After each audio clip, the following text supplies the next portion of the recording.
What's good? I'm Nomad the Native, and you are tuned into the Snippet, a comfortable spot where we let the art spark the conversation.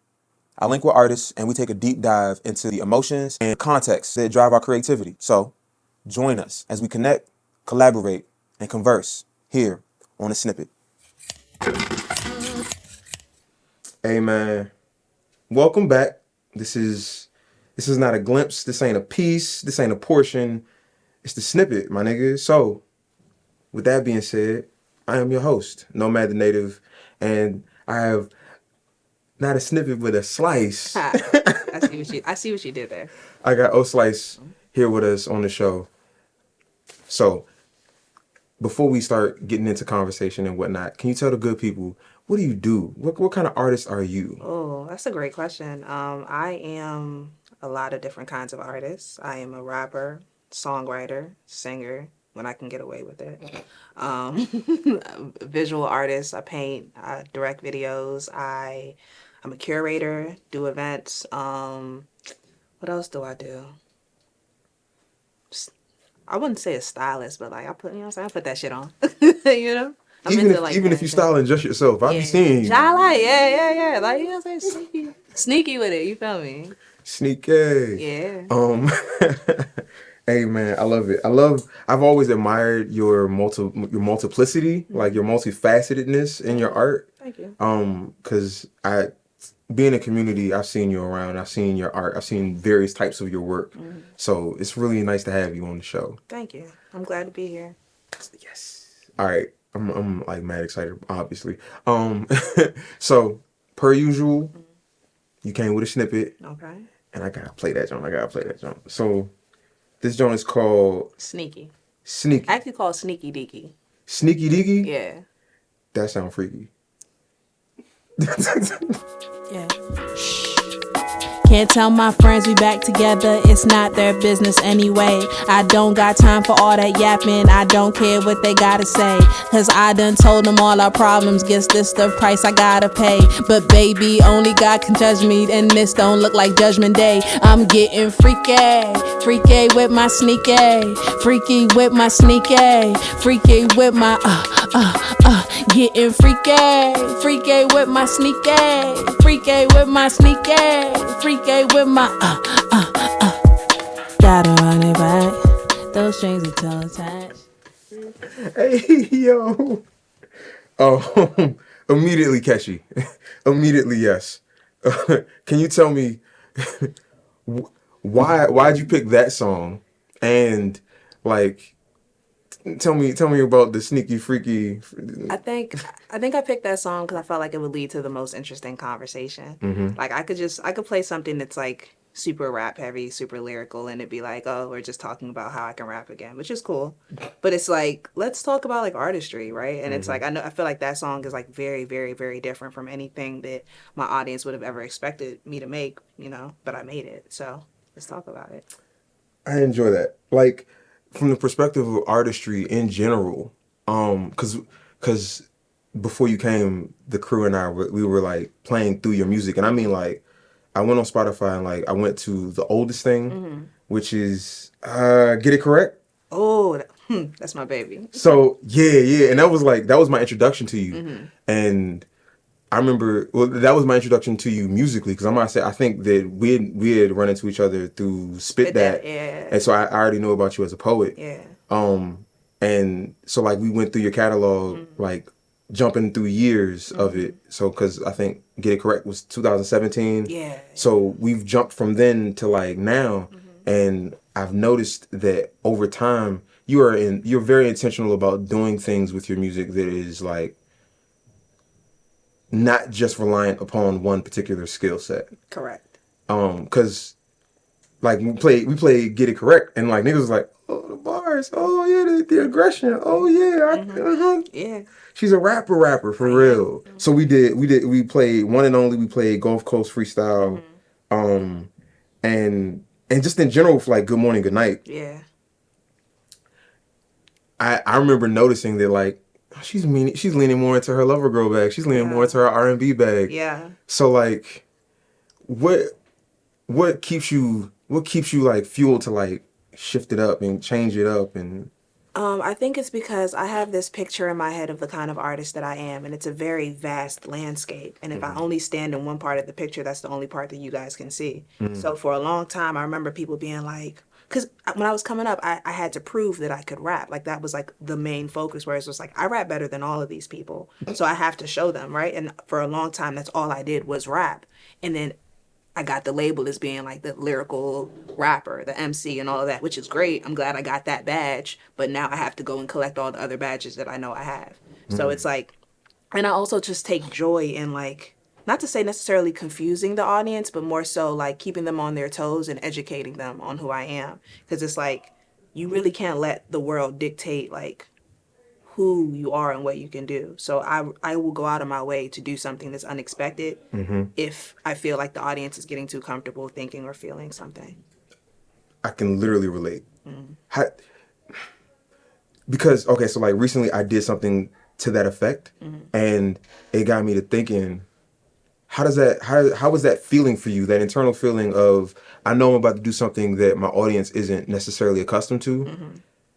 Like, how do you manage that? It's a little nerve-wracking if I'm being honest, because even with, so for example, with Good Morning, Good Night, in my mind, I was like, everyone is expecting a rap project, lyrical, bars down, all that. I know everybody was, like, everybody was. They were expecting me to rap, be aggressive, be chauvinistic, be like very like, you know, like machismo, like very like braggadocious is the word I'm looking for. Very like, I'm the best rapper, yada, yada, yada, right?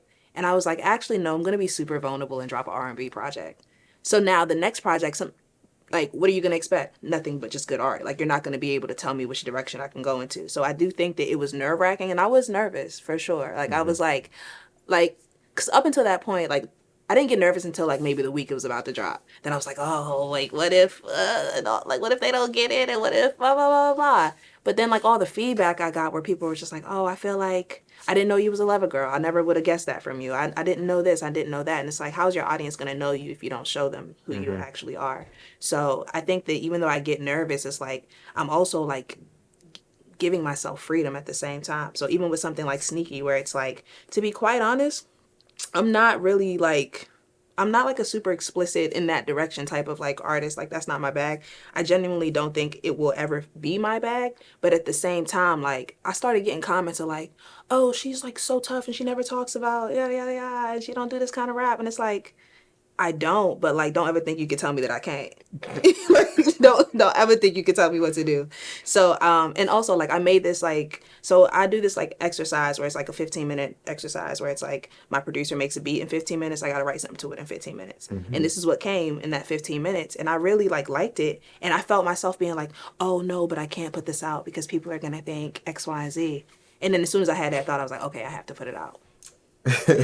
Like to challenge yourself to like buck against your own like insecurity a little bit. Because for a long time I've been like hiding those kinds of things. Like, you see how catchy it is, right? Like, what if that's the song that like makes me pop and I'm hiding it because of like what? I don't want people to look or think about me in a certain way. It's like, no, like, you like it, you made it, so be it, you know? Yeah, I've definitely felt that way, where like, I don't know how people are going to feel about this particular message coming from me. I don't know how people are going to feel about me doing this particular style. And it's like, I think I always battle with like, or I question myself, like, am I doing it for them or am I doing it for me? To a certain extent, you know what I mean? Like, I think like the polishing of things, I'm doing for them, right? Like, I want it to be mixed and mastered to a certain level. I want it to be packaged and presentable to a certain level, and that's very much for the audience. But like, the message that I want to convey and like playing around with a particular sound and expressing myself, however, that's for me. And like, so I feel you. I really feel you. Do you want your audience to like come away from your art having a better idea of who you were before they engaged with whatever that particular piece of art was? For sure. I think that that's one of my main goals. I think that, especially because of the times in which I write, like, I feel like I write to express myself. I feel like I write to like get my thoughts out. I write to like, you know, free myself of the emotions I feel like I'm being burdened with at any given time or place. So it's like, I don't know, when you make that kind of art where it's like so deeply personal, sometimes it's like, You know, if I'm going to put it out there, y'all should come away with a deeper understanding of who I am. Otherwise, you're not really listening. Do you ever feel some type of way about people knowing too much about you? Like would they get an idea of you through the art, Yeah. and now, you know what I mean, they're fixated on which is maybe just a snippet of who you are, right? Like, this song is about me being freaky, but it's just one element of who I am, and they superimpose that onto your whole being. Do you ever get concerned about that type of? I think a little bit. So when you first asked the question, I was going to say no, because I think that in my real life, I'm deeply private. Like, I feel like people don't ever know what's actually going on with me, like, at all. So I think because I have such a good grasp on that in real life, I think with the art, it's like, if I'm putting it out, then I'm comfortable with people knowing it. You know what I'm saying? And I don't even really think about it in the sense of, like, people knowing this. But it's funny, like, being a fan, I do realize that, like, there are things I know about artists because they said one thing like 6 years ago and I held on to it. So I just don't think I think about it in that frame. But even with the song like Sneaky, right, I think yes, because I think that if people misunderstand what I'm saying, then they can get a certain idea. Because it's like, as much as I say the word freaky, like, I'm not talking about that at all, actually. I'm actually kind of referring to just like this, like, feeling of like you're with somebody that you kind of like have already gone through the cycles with and the motions with and shit, and you told your friends you were good off of that person, and it's like, but I'm not actually good off of them. So now this relationship looks a different way because now we're kind of like retreating to the shadows with it. So it's more so about that. But Like, so more so on the sneaky part. Yeah, it's than more on the sneaky freaky part. And that's why I didn't name it Sneaky Freaky. I named it Sneaky Deaky because it's like, it's not about the freaky part, but freaky rhymes with sneaky. So come on, like, I had to, but it's really not about that. I'm not mad at that. I kind of like that approach, but also I'm like, I feel like I'm in a similar creative wheelhouse as you, where it's like, I want to express this for the sake of getting this off my chest. Yeah. And it's interesting, those kinds of like real life things that translate into the music. Yeah. I admire you for being vulnerable in that way, even if it's like more fun than like what you would idealize as vulnerable. Yeah. So Thank you. I applaud appreciate you. that. I appreciate that. What does showing up in creative community look like for you? To me, it looks like creating the things that I wish already existed. So I think that between like my show and the festival, like, I think I do these things because they should already exist. And because they don't, it's like somebody got to do it, and I'll do it, you know? So I think that, because it's like I could just do like a headlining show and then like it just be like a regular show, but I decided to make the inner circle because it's like, I want people to leave feeling more than just, oh, Slice is a great artist. I want them to leave feeling like how they do, which is like replenished and refreshed and like connected. Like, the amount of people who've met at inner circles and artists who've like gone on to like work together and like connected and stuff like that, like, that's like impact, that's legacy, you know what I'm saying? So it's like, and also I've always been a big proponent of like, I've always believed in like, it could be so much easier if we do it together. And I think that people really like, I don't know, like, why that's still such an overlooked thing where it's like, I can do these things and you can do these things. And it's like, if you can help me do like these things and I can help you do these things, then we can like, we would automatically elevate. Yeah. And people still sleep on that. And I don't get it. But like, if I'm doing something, like, the first thing that comes to mind always is like, how do I share this opportunity? How do I make it bigger? How do I make it grander? Like, how do I include other people who can bring elements to this that I can't? Yeah. And in turn, we just end up making really cool stuff. Yeah, yes, I'm right there with you. I completely understand. I can definitely see like the confidence and exuding and the boldness that comes out of you. I think it comes from your Nigerian background. But similarly enough, we're Haitian, so we come from that kind of culture. But we're not really open. We don't really necessarily show vulnerability, aka love. So where's your foundation of this lover girl come from? Ooh, that was very layered. Let me think. Because I don't think I was a bold lover girl, at least artistically. I think in my real life, big lover girl. But I think artistically, it just kind of came from that, like, when that's the only type of music you're making for a really long time, it's like, are you not going to put out the music? You just going to like keep wanting to keep this like bravado about yourself. Like, I feel like the greatest art sometimes comes from when an artist is willing to like deconstruct what the current narrative about them is. So like, I remember people being really, really shocked because they were like, yeah, I've never heard you talk about like love in that way. And then I thought about it, I was like, well, that's like half of the stuff that I make. And I realized I just never showed y'all. So it's like, I mean, I'm a person. I think that like this thing about art, right, or at least being an artist, it's like when you get put on a certain pedestal, right, you become this like enigma of a thing, right? And it's like, I think that the greatest artists allow the enigma to also live with like the person.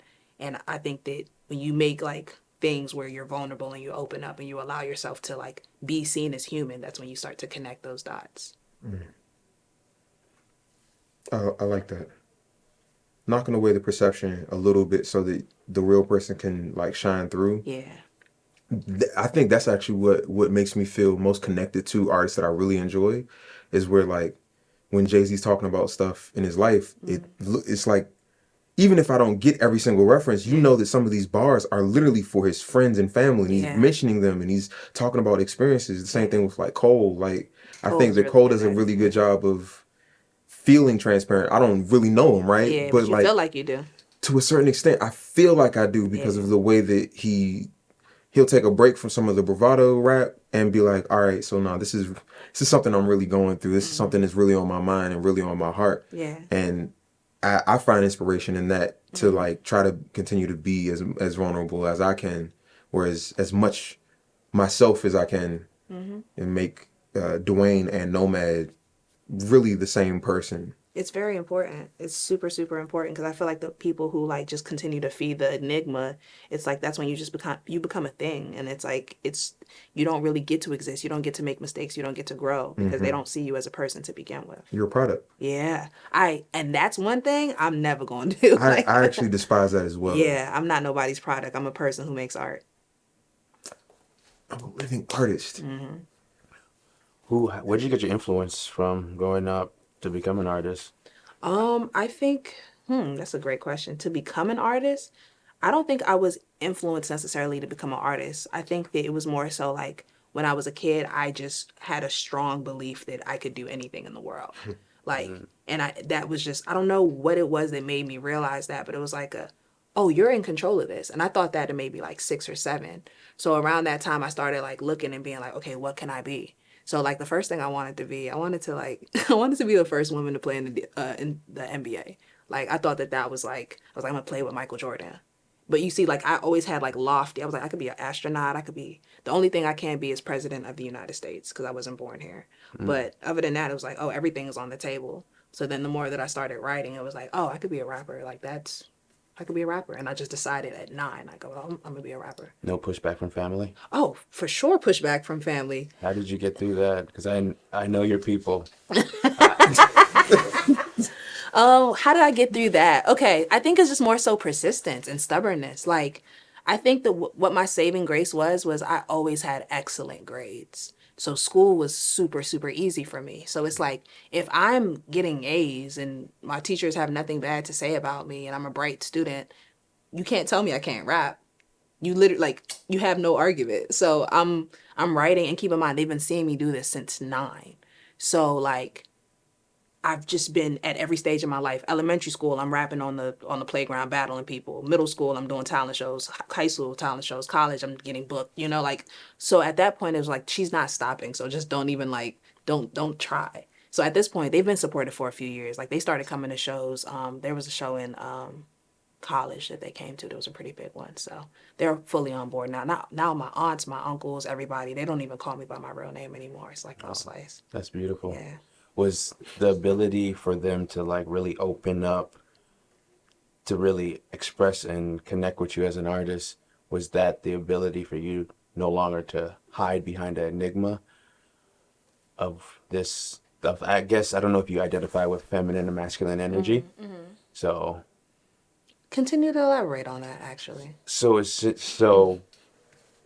were you able to express more love and vulnerability once the people that founded and created you and nurtured you was able to embrace your true creativity? I think I don't think that I don't think that it had that impact on me. I think that I was when did I become vulnerable as an artist? I think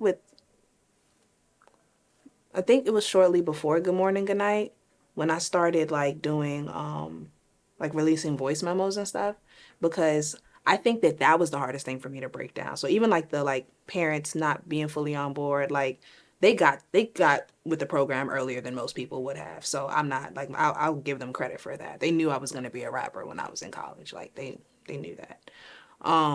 I think it was more so like when the first couple of things that you put out are like really good and really well recepted, it kind of becomes like a little bit of a mental block, because then you want to continue to uphold that standard.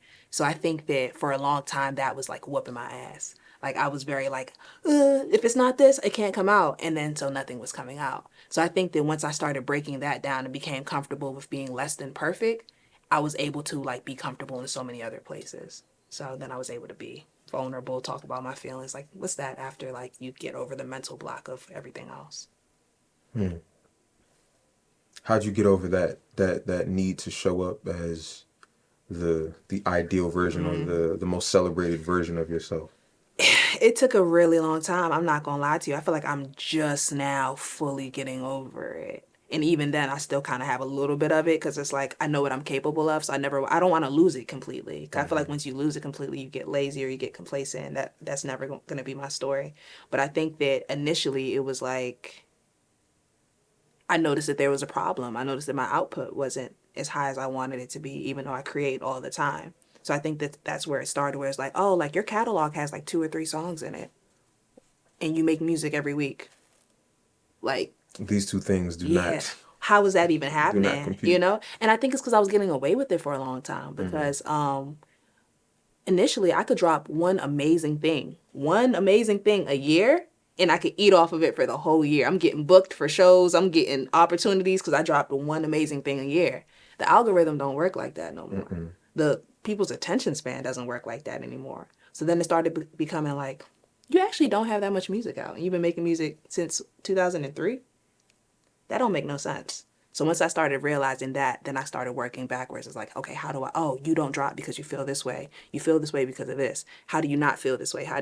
And so then I just started really just showing up as the most like unfinished version of myself. So like voice memos, where it's like, I can't edit a voice memo. What's on there is what's on there. So I started putting those on SoundCloud or putting them on my Instagram story, getting good reception to that. It's like, oh, like if y'all like this, then y'all definitely gonna like this joint that I worked on for a couple of months. So now I can play you a snippet that literally has me mumbling on half of it, because I know that it's good regardless.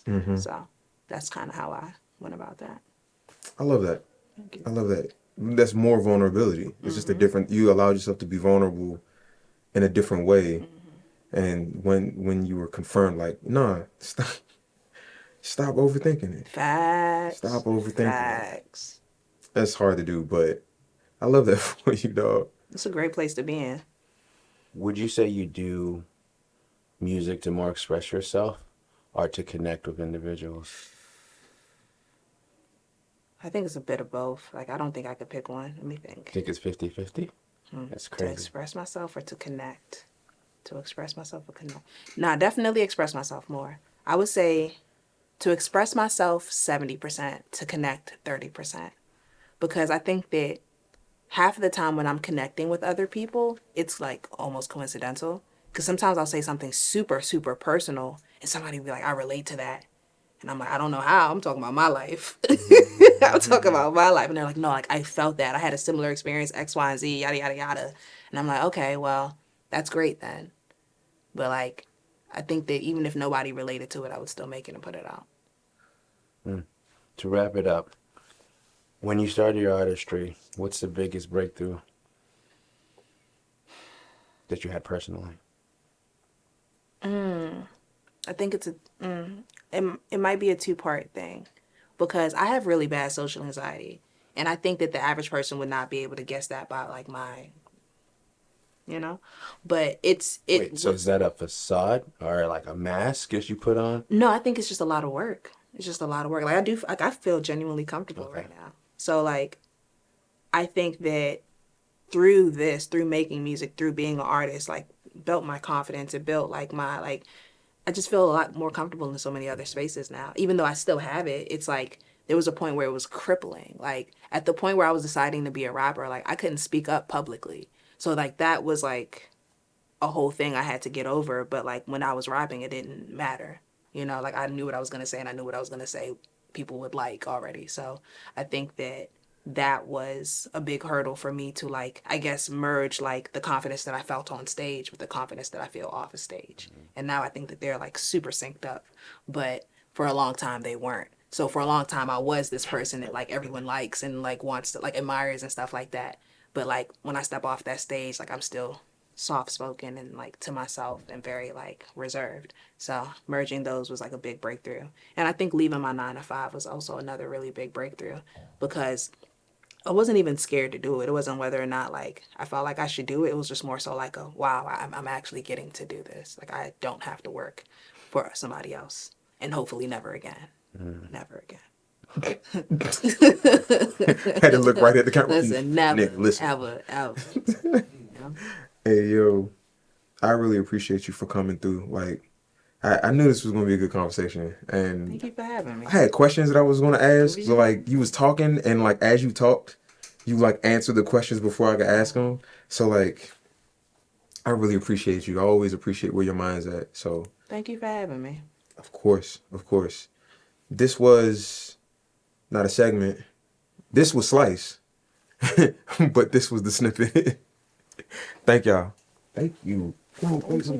Yes. I'm a lady. You can't be dapping me up. Some people, you know, sometimes. And I don't care what they gotta say, cause I done told them all our problems. Guess this the price I gotta pay. But baby, only God can judge me, and this don't look like Judgment Day, cause this my Hey, yo. Hey, son. Thanks for tuning in. I hope you enjoyed this episode. And if so, then comment, like, subscribe, follow, disagree, whatever. I mean, this is a show by the artist for the artist. So, if you want to be featured, just hit us. There ain't nothing but an email or a DM away. Until next time, peace.